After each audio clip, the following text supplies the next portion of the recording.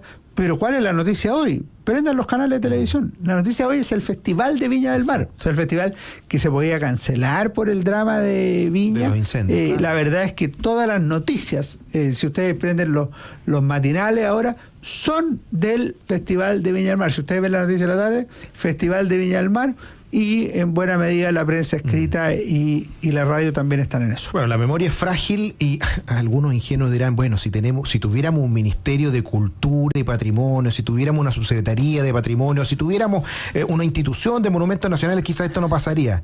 Lo que pasa es que las tenemos, pagamos muchos millones de pesos por tenerlas, y sigue pasando que los patrimonios relevantes, como mencionó el profesor San Francisco, se pierden. Por eso es que yo creo que vale la pena hablar de Milei más de alguna vez, de lo que están haciendo allá también. Estamos conversando con el profesor Alejandro San Francisco en un nuevo Jueves de Historia. Vamos a nuestra primera pausa y ya volvemos aquí en Radio Agricultura. Estamos de regreso en Nuevas Voces, conversando con el profesor Alejandro San Francisco, entre otras cosas, sobre lo que nos deja el verano y las reflexiones que uno puede hacer a propósito de lo que nos ha tocado vivir este año y años anteriores. Pero antes vamos a saludar a quienes hacen posible nuestro programa. Posgrados de la Universidad San Sebastián cuenta con más de 100 programas en diversas áreas del conocimiento. Más de 14.000 egresados han preferido sus magíster, diplomados, postítulos y especialidades. Conoce más en posgrados.uss.cl. En Enel buscamos cuidarte y que tu servicio eléctrico sea continuo y de calidad. Por eso, si sabes de un hurto de cables que haya generado corte de electricidad en tu barrio, puedes denunciarlo de manera anónima al 600-696-0000. Ayúdanos a evitar esta práctica ilegal y a mantenernos seguros, nos dice Enel. Y en AFP Capital quieren ser tu AFP. Con su video atención podrás conectarte con un ejecutivo estés donde estés, nos dice AFP Capital. ¿Y sabías que 1 de cada 3 personas que fallecen en nuestro país estaba en alguna lista de espera? Por eso exijamos juntos a las autoridades que se resuelva de una vez y por todas la grave crisis de salud que vive Chile, tanto el sistema estatal como el de financiamiento privado, ya que de no hacerlo bien y rápido colapsará el sistema completo, poniendo en riesgo la vida y la salud de todos los chilenos. Firma hoy en saludparachile.cl. Estábamos conversando con el profesor San Francisco y una de las cosas que también se observan en el verano, sobre todo cuando hay años electorales, ya comentaba usted el caso del año 1973, antes de las elecciones de marzo, pero nosotros tenemos elecciones ahora también en octubre, elecciones municipales, elecciones de gobernador, elecciones regionales, y bueno, se están empezando a reorganizar los, movimientos, los sectores, los partidos políticos, las coaliciones, surgen liderazgos presidenciales, sobre todo después del fallecimiento del presidente Sebastián Piñera, y también reacomodo, donde se empieza a constatar, por ejemplo, un alineamiento de los amarillos, los demócratas, con Chile Vamos, al menos un sector de Chile Vamos, y también conversaciones de estrategia entre pactos de omisión, por ejemplo, entre los republicanos y Chile Vamos, como alguna vez se hicieron entre el Partido Comunista y la ex Concertación. Y por otro lado tenemos a una izquierda, ¿cierto?, que está tratando de reinventarse, un Frente Amplio, ¿cierto?, que está tratando de renegar de algunos de sus siglas que tienen hoy día mala prensa, como Revolución Democrática, como el Partido Comunes, como el Partido Convergencia Social, para hablar de un solo gran partido del Frente Amplio. Y por otro lado, ¿cierto?, tenemos lo que sucede con partidos que en su tiempo fueron grandes, como el Partido Socialista, el Partido Demócrata Cristiano, el Partido Radical, y que hoy día se han también disminuido significativamente y quizás piensan en hacer un reacomodo en algo que se ha llamado el socialismo democrático. ¿Cómo lo ve Alejandro San Francisco? Yo lo veo en dos niveles. Uno es lo que podríamos llamar los acuerdos electorales más orientados a la elección municipal del 2024, del presente año. Y otro lo que pueden ser acuerdos políticos más de fondo. A mí me parece que lo primero está relativamente zanjado. Es decir, va a haber dos grandes bloques. El bloque de la centro-izquierda, izquierda, extrema izquierda, y el bloque de la centro-derecha. Me parece a mí que eso está bastante claro y yo creo que no debiera sufrir modificaciones. La dificultad más grande está en, obviamente, los acuerdos puntuales en algunas comunas específicas, en que puede haber un determinado interés de un partido por tener la representación ahí donde la tiene otro. Es lo que está discutiendo, por ejemplo, el Partido Socialista en Santiago para disputarle a Iracy Hasler esa comuna. Lo mismo se ha hecho en estos últimos días en Ñuñoa y otro tipo de casos. Pero a mí me parece claro que desde la Democracia Cristiana, el Partido Comunista, como desde Chile Vamos hasta Republicano, entienden que estas elecciones son binarias y que no se pueden dar los lujos estos de llevar dos candidatos a alcalde, sino que debiera ser uno. ¿Incluye ahí también a los amarillos y los demócratas? Es que hay que ver, porque ellos han tenido declaraciones que dicen que cualquier pacto excluye a republicanos. No sé si eso es cualquier pacto efectivamente o es un pacto político de más largo plazo. Y por eso me refería al segundo tema, porque si tú miras en lo que ocurrió en el verano, con la muerte del presidente Sebastián Piñera, prácticamente todos, desde Chile Vamos hacia el centro, dijeron que había que honrar el legado del presidente Sebastián Piñera, sus iniciativas y las últimas cosas en que estaba empeñado. Excluyo de esto a republicanos, que tienen una posición distinta. Una de las posturas del presidente Sebastián Piñera en la que él estaba empeñado, al menos la planteó públicamente, era la necesidad de unir desde amarillo y demócrata hasta republicano en una sola gran coalición y eventualmente en una sola gran candidatura presidencial. Esa sería más o menos la posición. Yo no veo, de acuerdo a lo señalado por sus miembros, viabilidad de una propuesta así, pese a la contradictoria de las declaraciones. ¿Cuáles son las contradictorias de las declaraciones? Que por un lado hay que seguir esa enseñanza, legado o idea, y por otro lado, al menos Amarillo y Demócrata han dicho que ellos no van a llegar a ningún pacto con republicanos, y Evópoli ha dicho que ellos no van a llegar a ningún pacto con republicanos. De manera tal que el proyecto de Sebastián Piñera al respecto nace muerto, porque si hay tres bloques que no van a llegar a ningún acuerdo con republicanos, ahora lo que yo puedo asegurar es que republicanos no tienen ningún interés en llegar a acuerdo con Amarillo, Demócrata y Evópoli, no por lo pequeño que son en términos electorales, porque esa sería una cosa muy menor, sino porque representan proyectos políticos distintos. Entonces, proyectos políticos distintos deberán tener listas electorales distintas y candidaturas presidenciales distintas el 2025. Y no solo medirse, también complementarse, porque en esto uno puede ver las cosas de dos maneras. Y yo creo que hay que verla de las dos maneras, o sea que no son contradictorias. Por un lado hay que ver qué grados de competencia deben tener los bloques. O sea, a mí me parece razonable que haya una candidatura de Evelyn Matei, por decirlo, y de José Antonio Kast el 2025, con sus respectivas listas parlamentarias. Y si tú quieres, agrega una de Johannes Kaiser. Pero tiene que haber esas candidaturas y unas listas potentes de carácter parlamentario. Si tú lo miras en la primera foto es una competencia.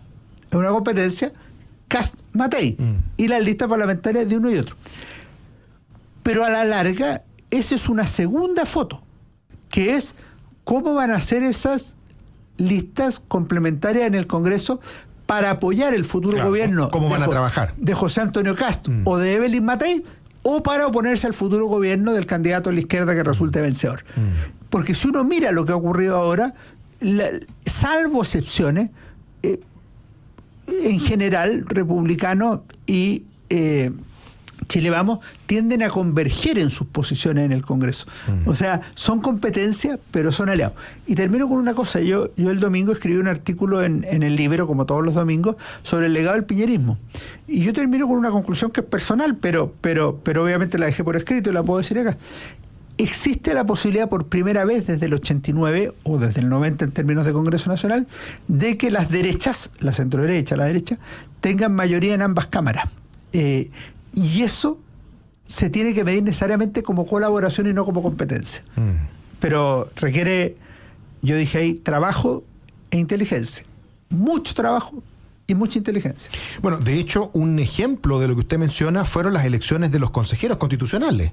Fue muy criticado, me acuerdo también, en el verano, porque estas fueron las elecciones que se hicieron, si no me equivoco, fue en abril o mayo, en mayo parece que fue. En mayo, el 7 de mayo. El 7 de mayo, ese fue el 2022. El 2023. Estoy medio perdido. ¿El año pasado? El año pasado. Claro, porque solamente trabajaron 6 meses. Fue en mayo. Como pasa el tiempo. Hace menos de un año. El 2023 se hicieron elecciones en mayo. Porque a propósito de verano caliente, el año pasado estábamos en campaña. Estábamos en campaña para esas elecciones, justamente. Y el gran debate, bueno, al principio del verano el debate era si íbamos a tener elecciones o no, si íbamos a tener un segundo proceso, y finalmente hubo un segundo proceso, a pesar de que hubo muchos que lo criticamos porque creíamos que lo que había dicho la ciudadanía era simplemente que se acababa el proceso, como decía obviamente el acuerdo inicial, y bueno, algunos pensaban distinto y los hechos demostraron que parece que la gente sí quería que se acabara el proceso después de todo lo que significó el Consejo Constitucional. Pero lo interesante era que muchos criticaban a republicanos porque decían que había que tener una lista única, porque era la única forma de tener más representantes, y ir separados aseguraba, ¿cierto?, un mal resultado. Bueno, ¿qué fue en lo que este pasó? programa con Tomás Bengolea sostuvimos exactamente lo contrario. ¿Y qué fue lo que pasó? Al menos los números nos dieron la razón. Ahora, en eso uno se puede equivocar, ¿eh? Sí, claro. ¿Qué es lo interesante de esto? Pero se da lo que usted decía, es decir, se puede leer de las dos formas. Tú puedes leer y decir, que se debe leer de las dos formas. Tú puedes decir, mira, es que si yo junto más, hacer un sistema donde mientras más personas tienes, te premia, ¿cierto?, a la mayoría, al que saca más votos. Fantástico. Pero si tú haces eso políticamente, no vas a tener tanta gente votando y adhiriendo como cuando tienes identidades más bien marcadas. Y no tienes tantos candidatos tampoco, porque ¿a qué candidato elige? Te pongo un ejemplo. ¿Cuántos candidatos van en el distrito 11 para la elección de diputados? ¿Van 6 o 7? ¿Van uno más que los que se eligen, en o el no? distrito 11 se eligen 6. Se eligen 6, entonces van 7. Van 7, ya. Imagínate, va Chile Vamos, Demócrata, Amarillo y Republicano en una sola lista. ¿Cuántos lleva cada uno? ¿Cuánto debería llevar cada uno? La UDI supongo que 2 por lo menos. La UDI 2. Exacto. RN lleva 2. RN lleva 2. Evópoli puede llevar 1 o 2. ¿Ya? ¿Y Republicano? 1 o 2. O 3, pues es el más grande de todos. O 3, si es el más grande de todos. ¿Ya? Y ya tenemos como 10 candidatos. Claro. Pues. Claro. Y a Demócrata y a Amarillo los dejamos fuera porque nunca han competido. Pero hay que ponerlo en alguna lista. Es que entonces no da, pues. Exacto. En 2 listas, en cambio, te dan 7 por acá, 7 por acá. Exacto. Ahora, ¿es la única solución? ¿Es la única solución? No, no es la única solución. Lo que yo digo es que el tema es mucho más complejo que decir vamos juntos, vamos separados.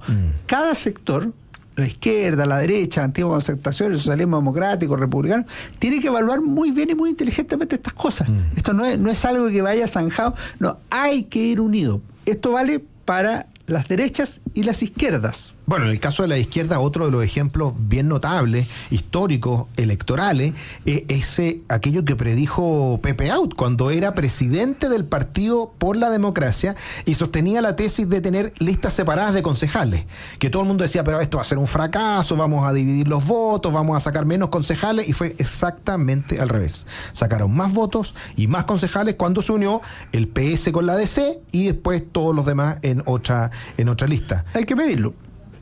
Hay que medir. En esto científicamente hay una sola forma. Y lo otro es que hay una cuestión que siempre dicen, ¿eh? Ahora, el problema es que cuando se mide se corre un riesgo, porque ya después no se puede corregir, digamos. No, pues, y cuando se mide hay que medirlo peras con peras, porque muchas veces dicen, ya, pero, por ejemplo, Republicano sacó tanto y Chile Vamos sacó tanto. Si sumamos, habrían sacado 3 más. Es que no se puede sumar. Es que no se puede. Porque estamos sumando más candidatos. Exacto. Entonces habría que restar más que sumar. Estamos sumando más candidatos, pero también insisto que más votos. Estamos sumando, claro, y perfiles distintos. Eso también es súper relevante. Por eso, pero la suma no es real. Algo. La suma no es A más B. Claro. Es A menos algo, B menos algo, y esa es la suma. Exacto. Exacto. No, es interesante ese análisis electoral, porque bueno, hay estos reacomodos. ¿Usted cree que esto que está pasando en la izquierda, específicamente porque hemos hablado de la derecha, pero esto que está pasando en la izquierda, de este como reacomodo nominal que quieren hacer en el Frente Amplio y cambiar, dejar de ser revolución democrática o corrupción democrática, como le hemos dicho aquí, y quieren dejar de ser convergencia social, y puede ser que Comunes deje de existir y armen un solo partido que se llame el Frente Amplio, que además no va a ser el único, porque hay otros que van a seguir por fuera, los humanistas parece que van a seguir por fuera, y tantos estas otras siglas que conocemos del Frente Amplio, ¿va a ser algo positivo? ¿Va a ser algo negativo? ¿Siempre va a ser un cambio de nombre? Porque hemos visto cambios de nombre. Acordémonos que la gran Concertación, que era la marca extraordinaria, ¿cierto?, que nadie podía derrotar en 15 años. Bueno, después vino la nueva mayoría y todo el mundo dice la nueva mayoría va a durar 20 años más, y duró un solo proceso electoral. Pero la nueva mayoría no es un cambio de nombre. Yo estoy en desacuerdo contigo. Para mí es un cambio político. O sea, incorporar al Partido Comunista y tener un programa transformador. Sí, es verdad. Es un cambio político que fue exitoso en el sentido de que logró muchos cambios en su gobierno, pero electoralmente no fue exitoso porque fracasó. Pero electoralmente fue exitoso. Electoralmente fue exitoso. Fue exitoso porque ganó. Pero no tuvo mayoría en las dos cámaras. Y eso le permitió ser el gobierno más transformador desde el regreso a la democracia. O sea, 3 veces exitoso. Pero luego no tuvo proyección, ese es mi punto. Eso sí, eso es un hecho.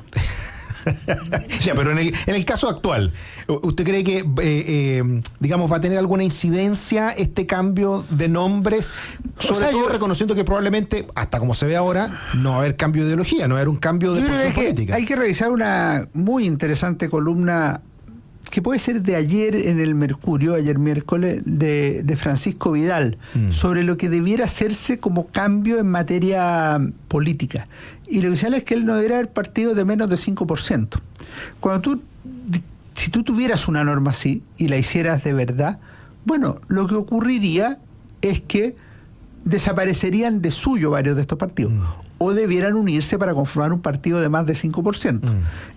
Además dice otras cosas, pero esto no significa que después cada uno hace lo que quiere, porque el que se va por la libre queda sin cargo. Debiera haber orden de partido, salvo para aquellas normas de conciencia. Yo discuto varias de esas cosas que dice Vidal, pero me parece que es un tema que hay que debatir seriamente y hay que resolver en Chile. Dicho eso, a mí me parece que no es solo cosmético el cambio en la izquierda. Yo creo que tiene que haber un reacomodo en el Frente Amplio, pero a mi juicio el tema más importante dentro de la izquierda no es lo que pueda estar pasando con la posibilidad de juntarse o no juntarse. Es el extraordinario piso electoral que tiene para las próximas elecciones.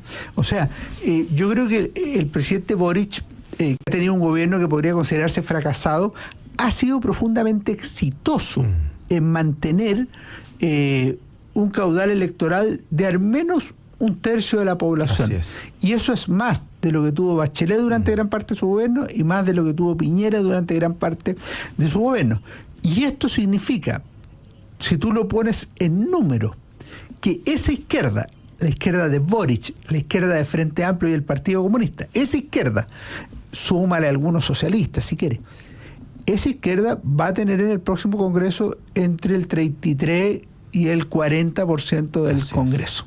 Y eso es una marca mayor. Ceteris paribus. Si todo sigue como está. Si todo sigue igual. Porque siempre puede haber ahí cambios, algún cambio, si no pregunten lo que fue cabal en el verano de Michelle Bachelet. En las actuales circunstancias, esa sería la circunstancia. Vamos a ir a nuestra última pausa y ya volvemos conversando con el profesor Alejandro Sanfrancisco.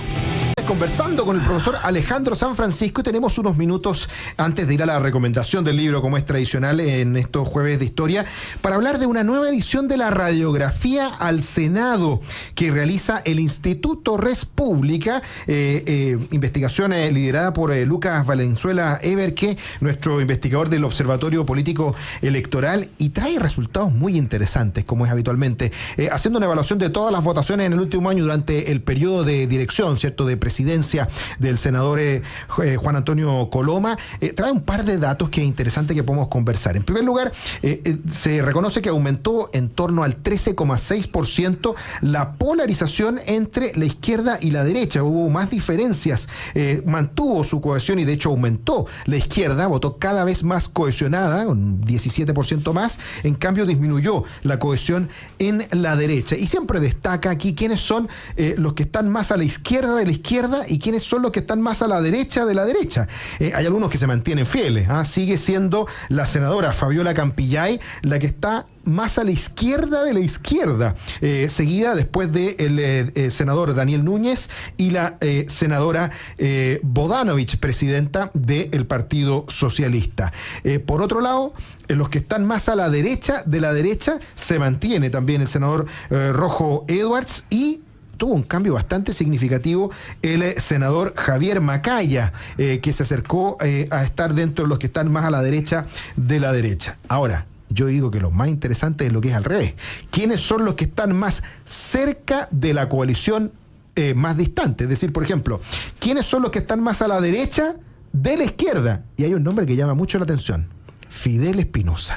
El gran adversario de algunos ministros. Gran adversario de algunos ministros y el que está más a la derecha de la izquierda. Y también los ex senadores demócratas cristianos, Matías Walker y Jimena Rincón, que estrictamente están en un literal medio, casi que 50 y 50. Están a la derecha de la izquierda y a la izquierda de la derecha. Exacto. O sea, verdaderos demócratas cristianos, podríamos decir.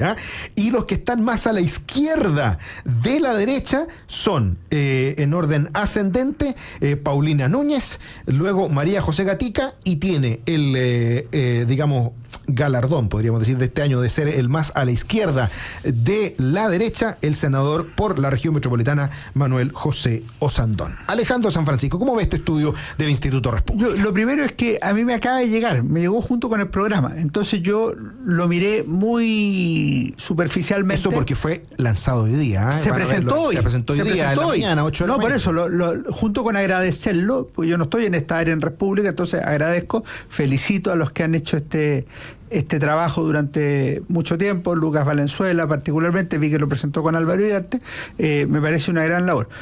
Déjame decir una cosa, y se está terminando el año del presidente Juan Antonio Coloma en el Senado. Creo que ha sido un gran presidente del Senado.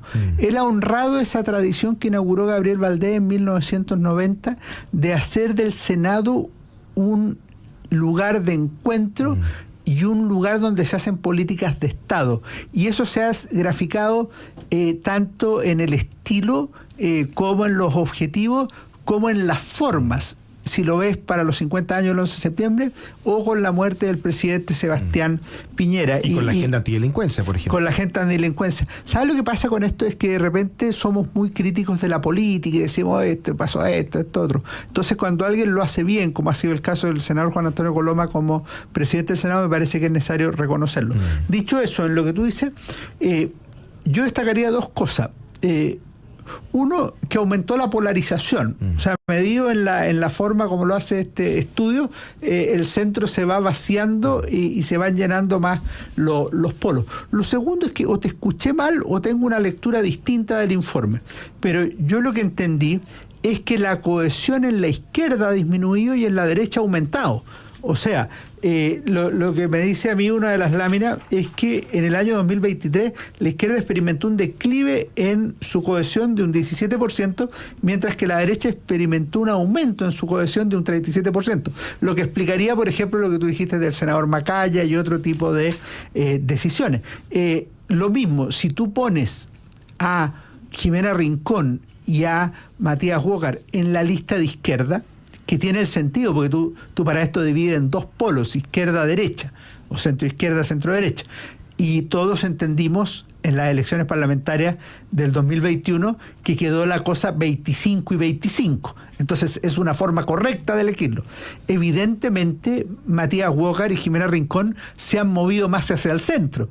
Y si se han movido más hacia el centro, bueno, se ha dispersado más la izquierda, pues, se ha producido un declive en la cohesión. Entonces, eso yo creo que también es un elemento que es importante de destacar. Lo último es que en democracia las elecciones son relevantes, pero no son lo único relevante. Estudios como este y otros contribuyen a hacer lo que se llama el accountability, hacer un mejor estudio, elaboración de lo que está ocurriendo efectivamente en política, y ojo, en esto no hay que engañarse, porque tú dices, por ejemplo, Manuel José Osandón tiene posturas más de centro, más a la izquierda que a la derecha. Eso a mí me parece muy respetable, porque esa ha sido la posición de él habitual en los últimos 20 años. O sea, yo no veo que Manuel José Osandón haya engañado a sus electores, haya engañado a alguien con ese tipo de posiciones. Y lo interesante es ir viendo si efectivamente hay una consistencia entre el mensaje que se entregó en la campaña y las votaciones que se hacen en el Congreso y las posiciones que se promueven o se defienden en determinadas circunstancias, y yo creo que eso es para hacer un zoom en algunos de los temas de la investigación que ha hecho el Instituto Res Publica. Tiene razón Alejandro San Francisco, lo vamos a decir más fácil todavía. La derecha mejoró su cohesión interna en un 37% entre el año 2022 y 2023 y volviendo a valores cercanos a los que tuvo entre 2018 y 2021. En resumen, en 2023 la derecha se reorganizó y la izquierda se desorganizó, o sea, se hizo menos cohesionada, se dispersó. Así que interesante estudio que pueden encontrar en www.respublica.cl. Antes de que se nos vaya el programa, recomendación de libro. Alejandro Francisco, ¿qué nos trae el día de hoy? Doctor Acosta, la recomendación del libro tiene dos sentidos en esta ocasión. Primero es recordar a un gran profesor, querido profesor, Armando de Ramón. Armando de Ramón fue mi profesor en Historia de América. Él hacía América Hispana y América en el siglo XX. Su ayudante era Samuel Vial. Era un hombre culto, un caballero, entretenido, con una chispa muy buena. Había sido discípulo de Jaime Izaguirre. Él estudió Derecho y Sociología. Era un hombre más de izquierdas, a diferencia de Izaguirre. Armando de Ramón se dedicó a la historia. A una historia muy diversa. Historia económica, historia social, historia cultural. Escribía en la revista Hoy unos artículos muy buenos. Yo me he leído al menos 2 o 3 al respecto. Y hacía historia urbana. Y lo primero que yo voy a recomendar es esto, una cosa que tú conoces muy bien por distintas razones. Santiago de Chile. Él estudió historia urbana y esto es un ejemplo de lo que fueron sus estudios, no solo de historia, que revela una gran comprensión, sino que de arquitectura, de demografía, de sociología, de geografía. Es realmente un texto clave y lo publicó Mafre en 1992 para el 5º centenario del descubrimiento de América o Encuentro de Dos Mundos, como se le llamó, en su colección de ciudades. Este es un libro que se ha reeditado. Esta versión es casi imposible de encontrar, pero evidentemente hay una versión que pueden encontrar. Y quería destacar también este libro que fue un homenaje que le hizo la Universidad Católica a don Armando de Ramón. Se llama Historias Urbanas, homenaje a Armando de Ramón. El editor de este trabajo fue el historiador Jaime Valenzuela, un historiador que se dedica fundamentalmente a los siglos XVI, XVII, XVIII y comienzos del XIX. Y él hizo la tarea de recopilar. Participamos porque yo estuve ahí, 17 autores para rendir un merecido reconocimiento a don Armando de Ramón, que murió un día 29 de febrero. Mire. Por eso lo recuerdo hoy. Año bisiesto. El 2004, es decir, hace exactamente 20 años, de manera que no quería dejar de recordar a quien fue un gran historiador, una gran persona, me distinguió con su amistad, lo invité a reunirse con jóvenes, a tertulia histórica, siempre fue con mucho cariño, estuve en su casa alguna vez, almorzamos en otras ocasiones, realmente una gran persona. Esa foto que está ahí lo refleja muy bien, porque era un hombre que gozaba. Su hija Emma de Ramón, a su vez, es una mujer muy capaz, muy que ha servido a la cultura chilena, en las áreas también de la historia, el patrimonio. El patrimonio, exacto. Bueno, va nuestro homenaje para don Armando de Ramón a 20 años de su fallecimiento. Quiero agradecerle muchísimo a don Alejandro San Francisco, el profesor San Francisco, para quienes lo tratamos con cariño.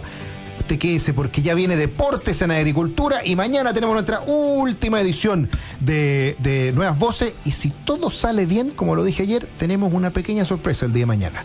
Así que nos reencontramos mañana a la 1 de la tarde. Que esté muy bien, nos vemos. Chao, chao.